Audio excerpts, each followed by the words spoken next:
গোলাপ হলো ফুলের রানী। সত্যি ওকে ফুলের রানী করারই মতন। যেমন তার মিষ্টি সুবাস, তেমন তার সৌন্দর্য।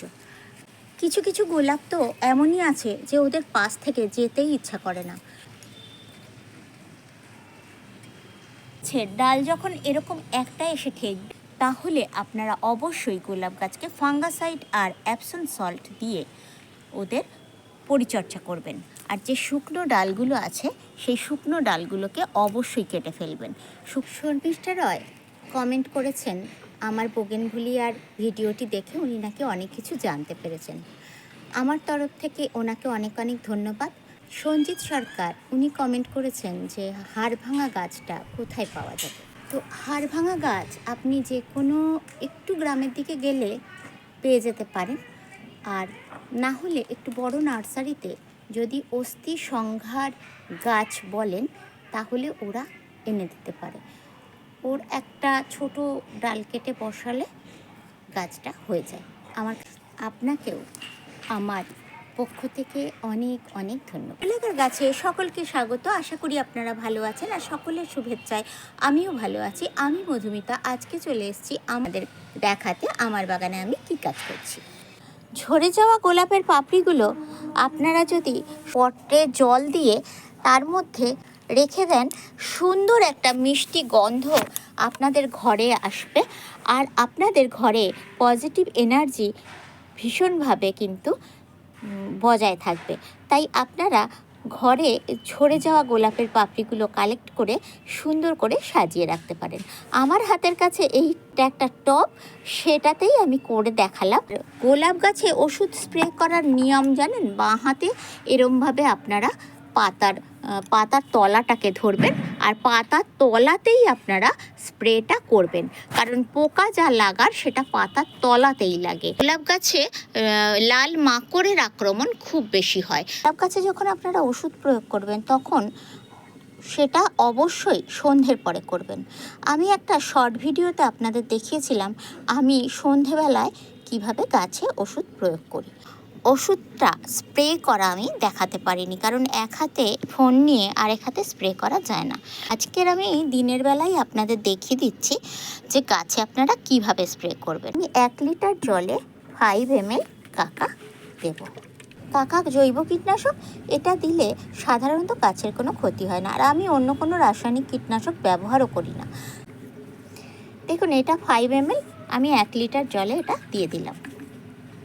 খুব ভালো করে স্প্রেয়ারটাকে ঝাঁকিয়ে নিতে হবে।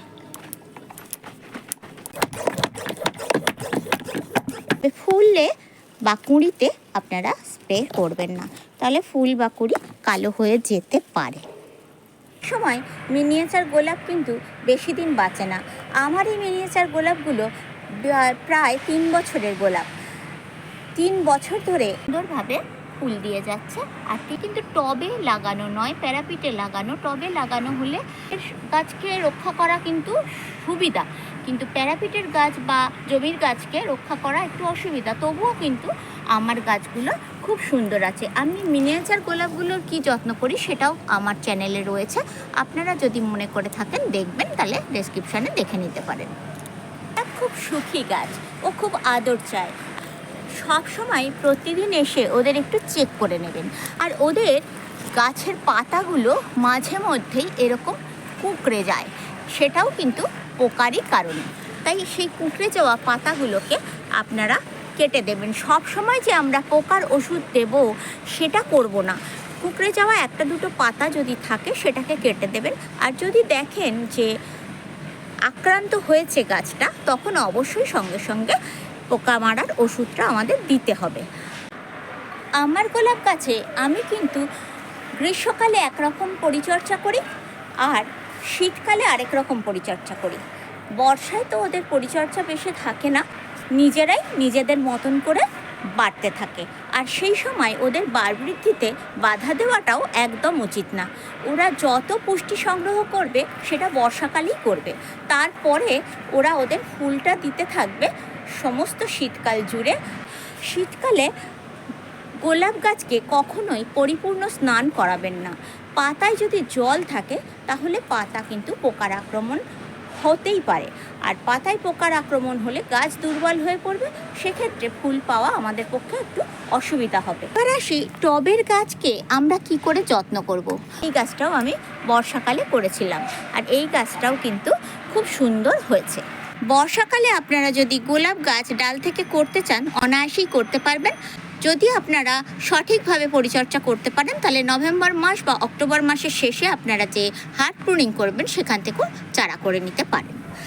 তো এই চারাটা আমি বর্ষাকালে করেছিলাম, ওর বয়স 5 মাস, তাই আমি ওকে এই রকম 6 ইঞ্চি টবে দিয়েছি। আর একটু বড় হলে আমি ওকে 10 থেকে 12 ইঞ্চি টবে দিয়ে দেবো। গোলাপ কিন্তু 10 থেকে 12 ইঞ্চি টবে ভীষণ ভীষণ ভালো হয়। এবার আসি আমি গোলাপকে শীতকালে কি খেতে দিই।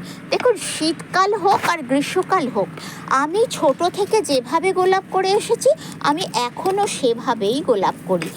গোলাপ গাছ সুখী গাছ, তাই তাকে বেশি খাবার দাবার দিয়ে কখনোই ডিস্টার্ব করব না। গোবর সার ওদেরকে দিয়ে দিই। প্রথমে গাছটাকে খুব ভালো করে খুশে নিন। খুশে নেওয়ার পরে একদম টবের ধার বরাবর একটু মাটি ভালো করে তুলে নিন। গাছের গোড়াটাকে ফাঁকা করুন। এবার দেখবেন নিচের অংশটাও অনেকটা জমাট বেঁধে আছে। এই যে নিচের মাটিগুলো যে জমাট বেঁধে থাকবে, সেইটা যদি আমরা জমাটটাকে ছাড়িয়ে না দিই, তাহলে গাছের গোড়াতে জল বসবে, গাছ আস্তে আস্তে মারা পড়বে। এবার যখন দেখবেন এরকম ছোট ছোট শিকড় আপনার মাটির থেকে উঠতে শুরু করেছে, তখন আপনারা এখানে দেবেন গোবর সার। সেটা আপনারা 6 ইঞ্চি টবে মোট মতন গোবর সার দিয়ে দেবেন। এর উপরে এই মাটির মিডিয়াটা দিয়ে দেবেন, আর সেই গার্ডেন সয়েলটাই আমি দিই। তারপর এবার মাটির লেয়ারটা দিয়ে দেওয়ার পরে হালকা করে 1 মুঠ গোবর সার নিয়ে এই মাটির সঙ্গে এরকমভাবে মিশিয়ে দিন। এবার গাছে দিয়ে দিন অল্প একটু জল। বিশ্বাস করুন, আমি কিন্তু আর অন্য কোনো রকম সার আমার গোলাপ গাছে আমি দিই না। এই ওকে ফুল সানলাইটে রেখে দিন, ও আবার নতুন করে লাল লাল পাতা ছাড়বে, ওর ডাল হবে এবং সেখান থেকে প্রচুর প্রচুর পরিমাণে ফুল আপনারা পাবেন। প্রত্যেকটা গোলাপ গাছেই কিন্তু আমি এই গোবর সার দিয়েই ওদের পরিচর্যা করি। আমি না দিই সর্ষের খোল, আর না দিই অন্য কোনো রকম খাবার। মাঝে মধ্যে পটাশ দিয়েছি, সেটা কিন্তু শীতকালে নয়, সেটা অন্য সময়। আপনাদের সঙ্গে সময় ভাগ করে নিতে পেরে আমি নিজেকে খুব ধন্য মনে করি। অবশ্যই আপনারা সবাই আমার পাশে থাকবেন। আপনারা পাশে থাকলে তবেই আমার চ্যানেলটা কিন্তু বড় হবে। সবাই সুস্থ থাকবেন, ভালো থাকবেন। দেখা হচ্ছে পরবর্তী ভিডিওতে।